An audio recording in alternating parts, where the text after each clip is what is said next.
Bom, seguindo a linha, a proposta da ecospsicologia, vamos conversar hoje sobre assuntos complexos, assuntos referentes à psicologia, conceitos da psicologia, de uma forma direta, de uma forma o mais simples possível, tá? Bom, então o assunto hoje é a forma de educar os filhos. Como que as crianças e os jovens aprendem, né? Como que eles se educam, né? Eu dividi em três maneiras fundamentais que a maioria das famílias utilizam para educar as crianças e os jovens.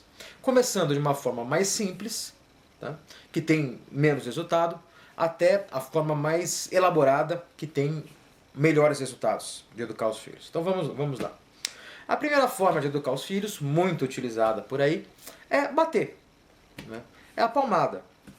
Tá? Então as crianças, geralmente com crianças menores, os pais usam mais isso, né? Quando as crianças pequenas fazem alguma coisa, têm alguma conduta que não agrada os pais, geralmente a maneira que eles têm de repreender isso que as crianças fizeram é batendo, dando uma palmada. Tá? Importante diferenciar aqui, eu estou falando bater nesse sentido de uma palmada educativa. Eu não estou falando no sentido de bater e de machucar a criança, de espancar a criança. Aí já é outra coisa, tá? Aí já é violência. Tá? Então eu estou falando aqui no sentido que a maioria dos pais utilizam, que é a palmada educativa.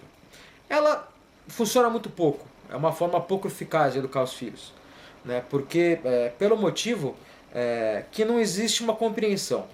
A criança, o jovem, não entende o que está acontecendo, não entende o contexto que ela está. Simplesmente ela é punida, tá? Punida com um castigo físico, a palmada. Isso pode até funcionar algumas vezes ou funcionar por algum tempo, né? A criança vai ficar com medo, então ela vai deixar de fazer alguma coisa, não porque ela entendeu, mas porque ela está com medo de levar uma palmada. Então isso pode até por um tempo funcionar.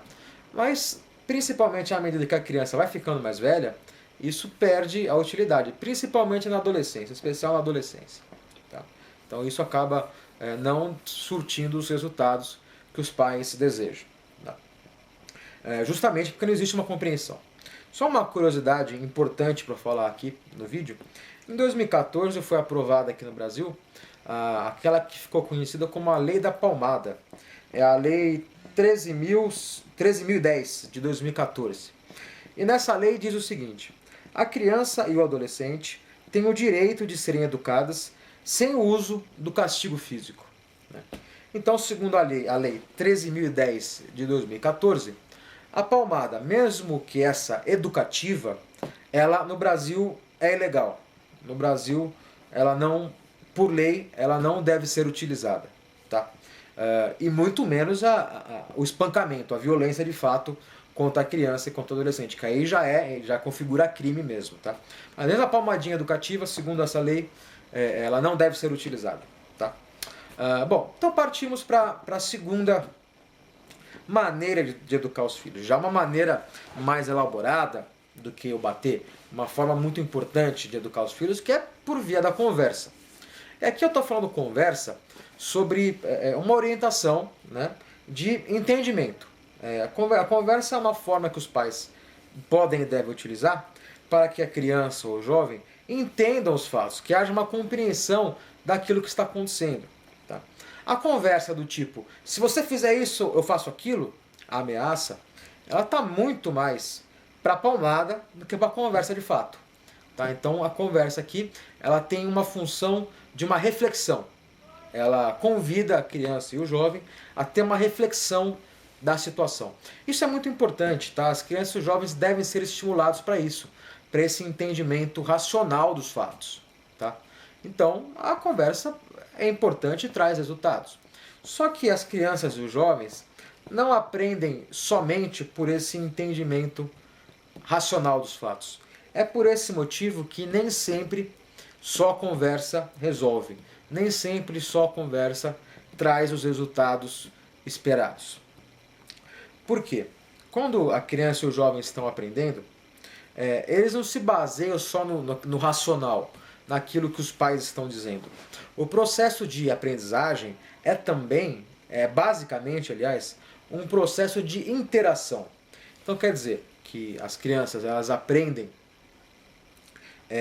e se desenvolvem pelo processo de interação, principalmente com os pais, que são as pessoas que estão mais perto. Tá? Então as crianças tomam os pais como modelos e de alguma forma tentam copiar aqueles modelos, que são os pais. Tá?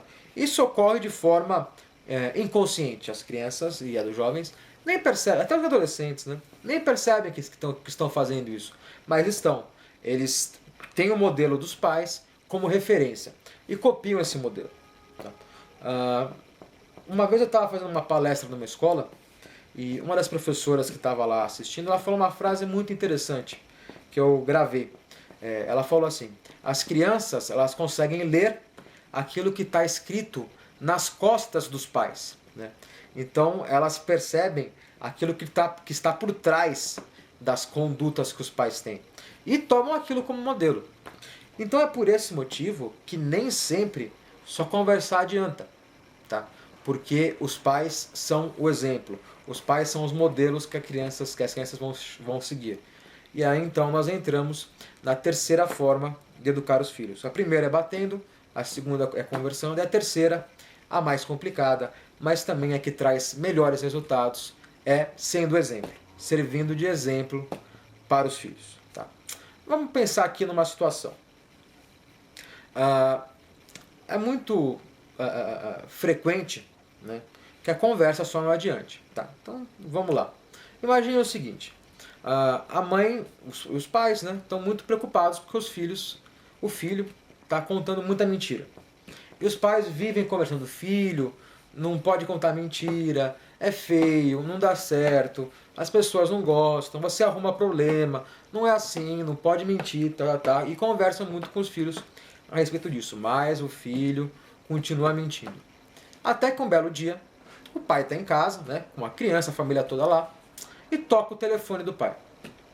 E é alguém que o pai não quer falar naquele momento. Por exemplo, o chefe, é o chefe dele ligando.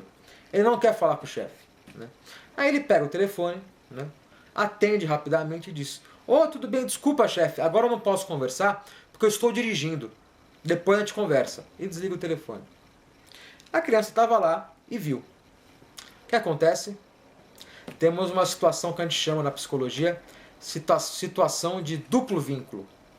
É o famoso faça o que eu digo, mas não faça o que eu faço. Isso cria uma confusão na criança. Quando o pai fala: filho, você não pode mentir, mas quando ele mente na ligação telefônica para o chefe, por exemplo, e a criança percebe isso, isso vai causar uma confusão no filho, que é isso que nós chamamos desse duplo vínculo. Né? E isso não traz efeitos positivos, tá? Causa a compreensão não fica clara, porque não é só racional, não é só o racional que está em jogo, tá?